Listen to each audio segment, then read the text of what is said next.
The idea is to retell the story that the people know what to do and are demanding this action on it, and will make what sacrifices are necessary to make the changes that are necessary, because we understand that the laws of physics, what I call the laws of nature, are going to be the ones that are going to triumph in the end.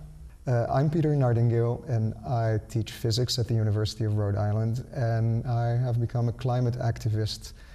And I've become one when I realized that this was one of the most serious problems that mankind has ever dealt with. We're running a campaign to fund a documentary, and our purpose is to keep the story of the People's Climate March that happened last September in New York City, to keep that story alive, and to make you who were there relive this unforgettable experience. And those of you who were not there, well, we hope that you get some idea of what happened there and what it was all about, what led up to the People's Climate March, which was a Sunday in New York City.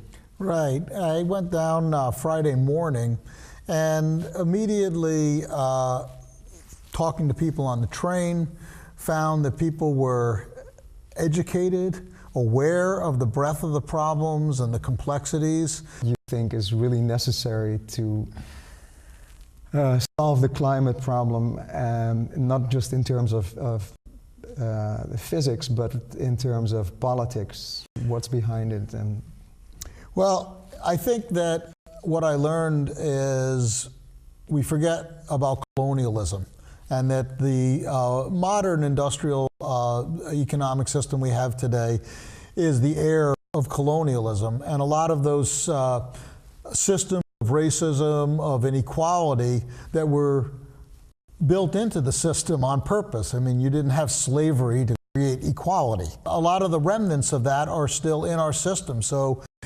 to stop these corporations that are just out there to extract everything, to take everything, and to create these global monopolies, you have to start from the point of view of making a more egalitarian society. And also, that gives you the people to change this, because it's going to take a lot of people.